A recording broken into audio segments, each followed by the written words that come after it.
ubuzima no kubaho n'Imana itangaje buri umwe muri twe yahawe, gusa ikibabaje nta n'umwe muri twe waba ukize cyangwa woroheje cyangwa se ukennye muri rusange ujya umenya iby'iherezo ryabwo. Ubwo ni ubuzima mvuga. Inshuti wowe unyumva, ibi bitume witekerezaho maze bigufashe kubaho wicisha bugufi.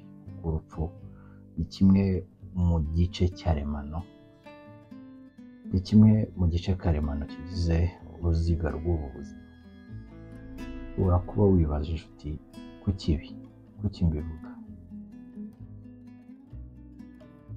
Igitondo cyiza, igicamunsi cyiza, umugoroba mwiza n'ijoro ryiza kuri wowe uri kutwumva bitewe n'aho uherereye. Ni inkuru ibabaje, ni inkuru y'agahinda yatashye mu matwi y'Abanyarwanda kuri uyu wa gatatu, ndavuga tariki 3 z'ukwezi kwa kane muri uyu mwaka turimo. Ni mu ijoro ryo kuri uyu wa kane, aho inkuru y'incamugongo yavugaga ko wari umuvugizi wa guverinoma wungirije Alain Mukurarinda yitabye Imana azize uburwayi. Alain Mukurarinda yamenyekanye mu muziki ku izina rya Alain Mukuru mu ndirimbo zitandukanye nka Batsinde, indirimbo yakoreye ikipe y'igihugu Amavubi, ndetse n'izindi ndirimbo nyinshi zitandukanye harimo nk'izo yakoreye Rayon Sports ndetse na Kiyovu, n'izindi nyinshi nka Glory ndetse n'izindi zitandukanye. Alain Mukurarinda ni umwe mu bagabo bagize uruhare ndetse yashinze itafari rikomeye mu muziki n'imyidagaduro y'u Rwanda, aho yafashije abandi bahanzi kuvamo abahanzi bakomeye mu muziki nka Gisupusupu, Kalise Karasira n'abandi. Byose yabinyujije muri lebo y'abantu benshi bakunze kwita The Boss Papa. Ni abahanzi benshi bafite byinshi bamwigiyeho muri uyu muziki. Kuri atugeraho nk'uko ibitangazamakuru bitandukanye byakomeje kubitangaza, nuko Alain Mukurarinda yamaze kwitaba Imana. Amakuru agaragara ku kinyamakuru cya New Times avuga ko yitabye Imana azize uburwayi, aho yaguye mu bitaro byitiriwe Umwami Faisal. Nubwo Alain Mukuru yaguye mu bitaro, ariko ntabwo yigeze arwara ngo arembe, kuko yagize ikibazo cya stroke kuri uyu wa gatatu maze ajyanwa kwa muganga yaguye muri koma.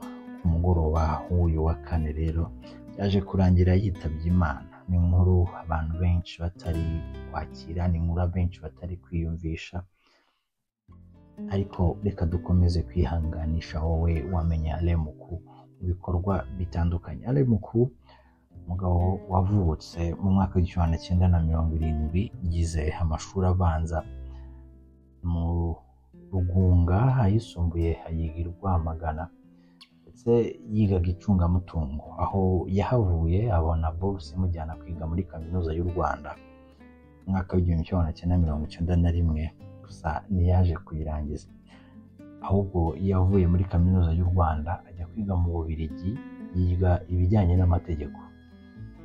Imirimo yakoze harimo nko kuba umushinjacyaha, ndetse yanabaye umuvugizi w'umushinjacyaha w'u Rwanda. Yewe Alain Mukuru yanagize uruhare mu kuburanya, aho yaburanye imanza zikomeye zirimo n'iz'ibyaha bya Jenoside yakorewe Abatutsi mu Rwanda mu 1994. Alain Mukuru ni umuntu wakundaga gusabana, akisanisha n'abantu bose aho yabaga ari, kandi agakunda gutera urwenya. Umugabo utahisha amarangamutima ye cyane ku bijyanye n'umupira, dore ko yari anafite ikipe y'abatowe Academy. Alain Mukuru yabaye umuvugizi wa guverinoma y'u Rwanda wungirije kuva ku tariki 14 z'ukwezi kwa 12 mwaka wa 2021, nibwo yagizwe umuvugizi wungirije wa guverinoma y'u Rwanda. Iby'urupfu rwe ariko nuko bikomeje gutangazwa n'ibinyamakuru bigiye bitandukanye. Nta kigo cya leta, yaba icyo yakoreraga cyangwa se itangazo ry'umuryango we, rivuga byinshi ku by'urupfu rwe. Icyo twakora ni ugukomeza kwihanganisha ni mwese mwamenye Alain Muku mu nshingano zitandukanye yagiye akora n'imirimo itandukanye yagiye akora, ndetse muri rusange twihanganisha n'umuryango nyarwanda n'umuryango we muri rusange. Imana imwakire.